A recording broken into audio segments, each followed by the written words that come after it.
In a game where the Raptors did their very best to blow this one in the clutch, they still come away with a victory by 3 points, 111-108 against the Charlotte Hornets. In a game where Chris Boucher was yet again the best player on the court for the Toronto Raptors. So, does Chris Boucher have a legitimate shot at winning the MIP award? We'll break that down as well as review the game in the Raptors Roundup. Let's get into it.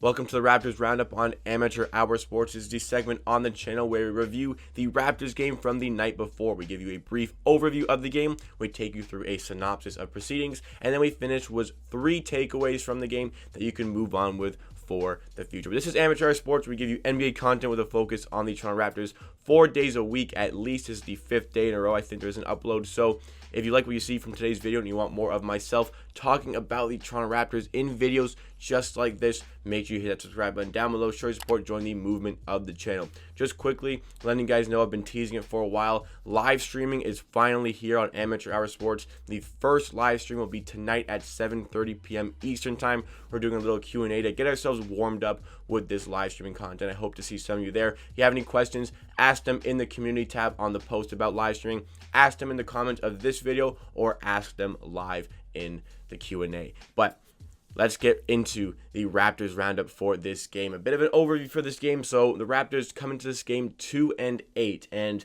you know it's a team that could easily be 4-6, but they aren't.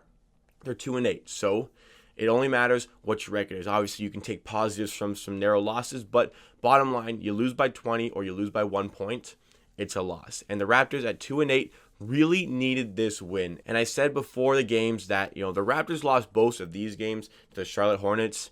It would be time to blow it up, start over. You'd have to trade Lowry for some future assets because it's just not going to be your season. The Raptors eventually get this win, a much needed victory. They made it very hard for themselves in the clutch. I thought the Raptors played quite well on offense, but need to tighten some things up against better teams. However, still got the win, and we play the Charlotte Hornets again. I believe it is tomorrow, so low-hanging fruit.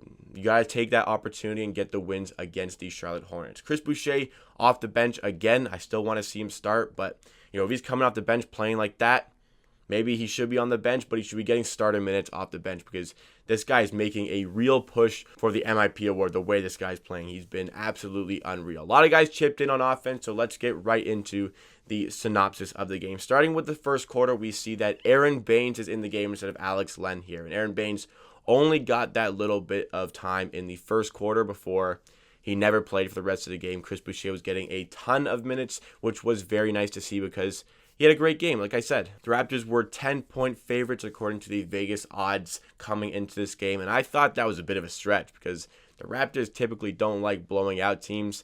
They like making it really hard for themselves, and that proved to be true, especially with their slow start they produced on offense. And the Charlotte Hornets were playing very well in transition. The Raptors were not running back, and Charlotte were getting plenty of wide open layups just because they were running up the court. It turned eventually into a 7-0 run for the Charlotte Hornets. We turned the ball over way too much, I think, throughout this game, but especially the first quarter. There was this one that really aggravated me. Norman Powell had the ball in our zone and tried to just throw an outlet pass that was easily caught and intercepted by LaMelo Ball, which turned into a quick and easy basket for the Charlotte Hornets. Very frustrating watching that first quarter transpire, but the Raptors were still in the game because they were hot. They were shooting very well. OG Anunoby had 2 early threes back-to-back that really got us going in the game after that very slow start. Charlotte ended the quarter with 14 points off of our turnovers, and you know the only redeeming factor for the Raptors was that Chris Boucher was playing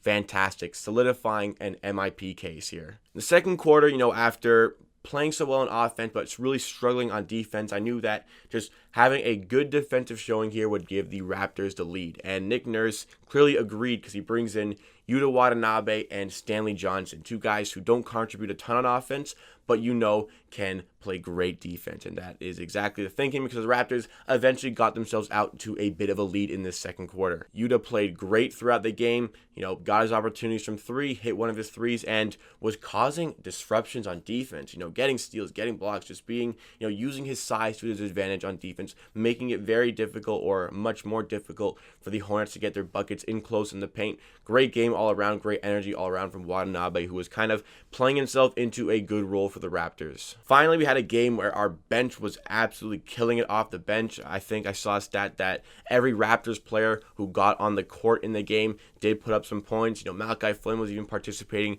in his little cameo that he had in the game. Yuta was playing well. Like I said, Stanley Johnson had a great game again and was knocking down threes in this game, which is pretty unusual for him, but contributing a little bit on offense as well as defense. But even though we tightened up the defense a little bit, it still wasn't quite up to the Toronto Raptors standard. And, I keep saying we can't have games where the offense and the defense plays great. This was a game where the offense was great and the defense wasn't great that much. It was just like the game against the Sacramento Kings, where it was just straight up outscoring your opponent. It was a free-for-all in terms of scoring. You just have to score more than your opponent. And the Raptors, at this point, were doing that. They were scoring more than their opponents. The Hornets were shooting crazy from the field, like over 50% from three, but so were the Raptors. We were keeping up. We're in this game. Going to the third quarter, the ball movement is what was keeping us in this game, because the Hornets definitely made it a game plan to collapse in the paint and play a zonal system that would force the Raptors to hit their threes. They've seen in other games, they've watched their tapes.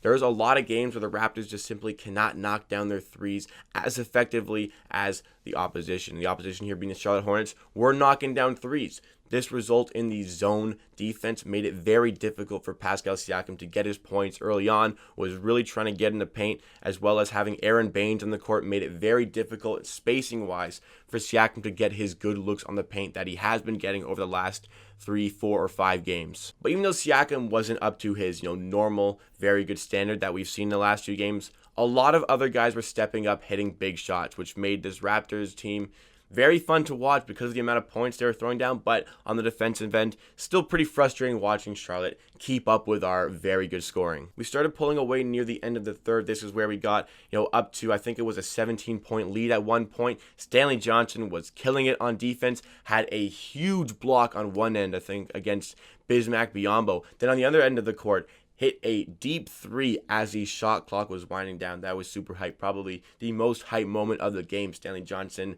really showing his worth, really earning his minutes on the court. Very happy to see the progressions from Stanley Johnson over the last year or so. We pulled away. We closed pretty poorly against the Hornets, yet we're still up 13 as we head into the fourth quarter. And in the fourth quarter, we're up by that 13, but this game is not done. If you've watched the Toronto Raptors this season, this game is not done, even up 13 in the fourth quarter. And lo and behold, the Charlotte Hornets go on an 8-0 run to start off the quarter, already making this a close game for the duration of the game, which is going to be just so much fun to watch the Raptors unfold. We missed 11 straight field goals at this point in the game, and it took us almost 5 minutes to get a single point in the fourth quarter. We have lost 6 of our 8 games after leading by 10 points. So it's not for a lack of the Raptors' talent. The Raptors have the talent to take these big leads in games, but yet they always manage to falter with those leads, which is a testament to, I think, not so much ability, but